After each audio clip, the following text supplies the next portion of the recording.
Kalau kita lihat kondisi anak-anak di luar tanpa pengawasan orang tua, tanpa dilihat, karena tahulah kita kalau orang tua dari pagi sampai siang sampai sore kerja, anak-anak pulang sekolah dibiarkan, sampai di rumah dibiarkan. Walhasil apa kejadian?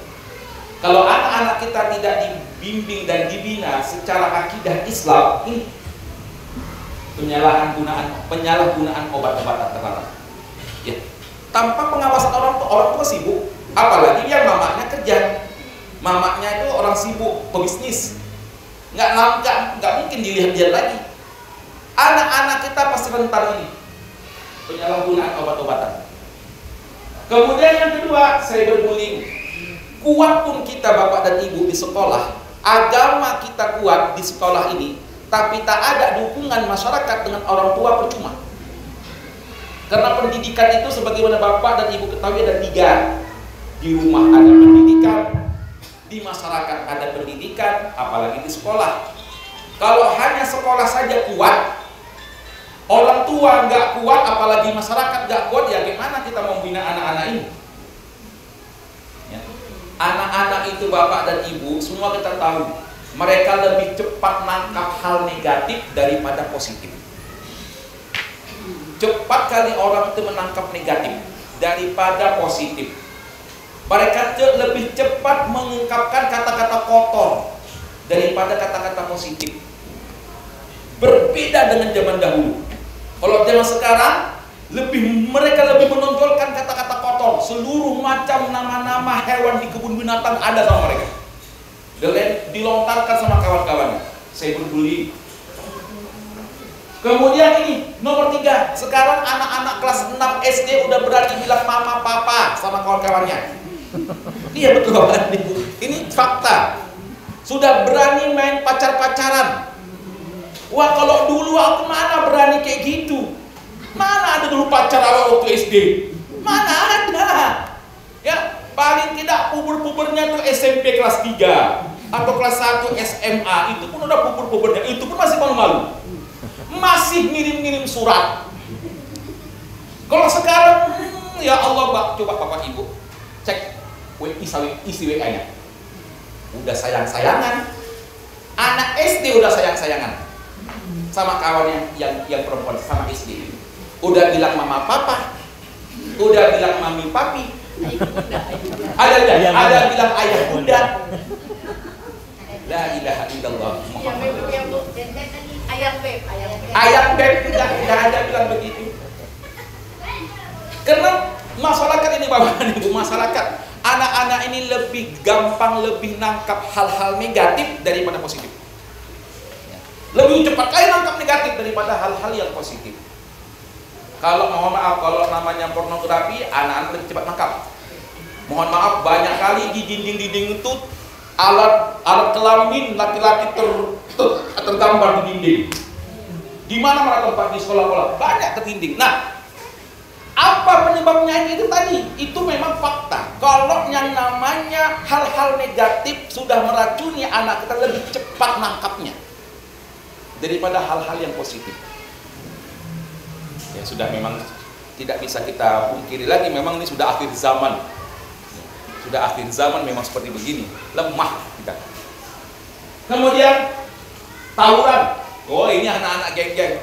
Geng motor segala macam tanpa di luar kendali sama orang tua.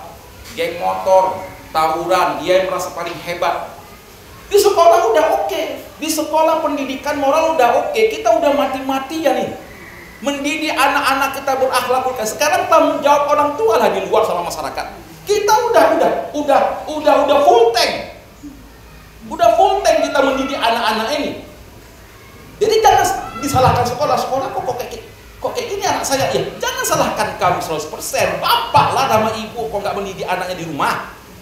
Jagalah dia. Kalau kami dari jam 7:30 sampai jam 1, itu tanggung jawab kami. Ya bapak lah sama ibu gimana mau mempermak dia menjadi orang yang baik. Kalau bapak dan ibu nggak mau nengok asik-asik kerja aja, ya begini deh ceritanya. Tawuran, pencurian, Kita tengok Bapak dan Ibu, siapa yang mencuri pagar-pagar itu? Anak-anak Bu, bukan orang dewasa kayak kita, anak-anak SMP, anak-anak SMA yang mencuri pagar-pagar orang-orang di rumah orang. Sebentar lagi rel kereta api pun mau diambil orang ini. Coba lah. Kita pendidikan di sekolah udah matang, udah full tank 100%. Tinggal masyarakat di luar, semua diambil Bu. Ya. Apa namanya? Pagar besi jembatan aja diambil. Bentar lagi tiang-tiang jembatan yang besar itu akan diambil juga. Iya, tengoklah anak kita malah. Luar biasa memang anak-anak kita ya. Ini yang payah nih Bapak. Kecanduan gadget. Kita nggak melarang anak-anak kita main HP, silahkan main HP, silahkan. Tapi kalau sudah kecanduan, dipanggil pun pura-pura nggak dengar. Ucok, pura-pura nggak. Padahal dia dengar itu, dengar dia tuh, ya pura-pura nggak dengar aja dia tuh, ya dengar dia tuh. Ya. Main di rumah terus, di dalam kamar, pulang sekolah, dalam kamar, main HP, mata pun rusak. Ya pergaulan sama ibu dan bapak sekalian, ini zamannya udah aneh. Anak sekarang itu lebih sensitifnya luar biasa. Kita nasihati sejenak mengamuk. Kalau zaman dahulu tidak. Zaman dahulu itu kita tahan banting, dinasihati langsung tunduk, dinasihati gurunya, dinasihati orang tuanya langsung tunduk. Sekarang ini tidak. Mengapa ini Ustadz bisa terjadi? HP ini perusak. Gimana kita mau mengawasi anak kita main HP itu? Semua ada di situ, yang TikTok lah, yang segala macam. Anak-anak kita ini bapak dan ibu lebih cepat menghafal gaya-gaya TikTok daripada menghafal gerakan sholat. Dalam satu gerakan TikTok, entah filosofi, tak tahu. Anak tahu-tahu gini, awak tahu-tahu dari anak-anak gini, apa begini-begini. Tahu orang itu coba. Awak pun jadi kecanduan dari kan. Gara-gara anak-anak ini. Filosofi gini, gitu ya kan. Jadi kecanduan tapi gara-gara mereka. Yang seharusnya kita memberikan mereka candu, ya, memberikan mereka warna, mereka pula yang mewarnai kita. Jadi itu saat ini Bu memang tak bisa dipungkiri lagi. Ya, gak bisa dipungkiri lagi. Kemudian bergaul dengan lingkungan negatif itu tadi. Kalau sekolah udah mantap 100%, utat tamengnya luar biasa. Alhamdulillah gak ada di permukaan bumi ini ada sekolah yang membolehkan anak-anaknya merokok dalam lingkungan sekolah, gak ada. Sekolah mana itu? Gak ada. SMP pun SMA pun dilarang anak-anaknya merokok di dalam lingkungan sekolah. Gak boleh, dilarang keras. Kalau di luar lingkungan bukan tanggung jawab sekolah lagi. Nah itu tadi kalau membuat anak-anak kita ini kuat akhlaknya, kuat kepribadiannya, tiga-tiga ini harus mendukung. Sekolah apalah, sekolah pasti, orang tua pasti, lingkungan apalagi. Tiga-tiganya harus kuat. Sorry, gempa bumi. Kemudian selanjutnya Bu, nomor 9. Oh nggak ada ya, sudah selesai ya. Selesai. Itulah problematika anak-anak kita yang kita saksikan bersama-sama setiap hari, yang kita alami sama sekali ya saat ini. Ada nggak muridnya melawan guru? Ada murid tumpul pun ada. Itu tadi karena lingkungan negatif mereka yang apa namanya? Lingkungan negatif seperti inilah yang mewarnai mereka. Tapi Bu, jangan salah juga memang. Meskipun ada anak kita seperti itu, biasanya anak-anak yang bandel seperti itu nanti ketika mereka sudah tamat dia ingat sama kita. Biasanya begitu. Ini memang bukan kami saja Bu ya, bukan juga pengakuan Ibu Dahlan ya. Pernah Ibu Dahlan juga menyampaikan hal ini. Ini pengakuan saya selaku guru di pesantren Darul Arafah. Ada satu murid, ya Allah, bandalnya luar biasa. Disuruh sholat tak mau, berondok di lemari, merokok Ya Allah ya Rabbi, sampai saya pun ditantangnya untuk berantem di Tanjung Anom. Kapan Ustadz nggak keluar dari pesantren ini? Berantem di sana kan? Oke. Setelah dia tamat, alhamdulillah diterima dari TNI. Memang anak-anak bandel ini memang cikal bakal menjadi TNI memang. TNI kalau nggak TNI polisi ya. Orang itu kerjaannya berantem. Berantem perang. Itu aja kerjaannya. Iya kan? Berantem perang. Nah, ada satu murid yang saya banggakan sampai kiamat ini, tengoklah anak ini sampai kululukan di hadapan semua murid-murid. Hebat dia ini, mantap luar biasa dia ini. Sekarang ini dokter, sombong. Udah pintar, sombong. Negur pun tak mau. Padahal aku yang dulu mengelulukan dia. Tengok hebat dia ini. Ya, tengok ini hebat dia nih, contoh dia ini belajar menghafal hebat ini dokter, sombong. Saya yang langsung assalamualaikum nak, itu pun tak dijawab, centang biru dua, sombong, durhaka. Udah sombong, durhaka lagi. Nah, sampai yang TNI ini sekarang dia alhamdulillah TNI yang pasukan perdamaian. Jadi selalu diutus kemarin ke Sudan untuk pasukan perdamaian PBB ya, TNI. Dia yang negur saya. Assalamualaikum Ustazi, Assalamualaikum Ustaz. Siapa ini? Sampai itu. Siapa ini? Biasanya kalau guru-guru melihat murid-muridnya bandal tuh lupa sama guru-guru. Dia lupa, karena murid-murid bandal itu bukan pikiran dia.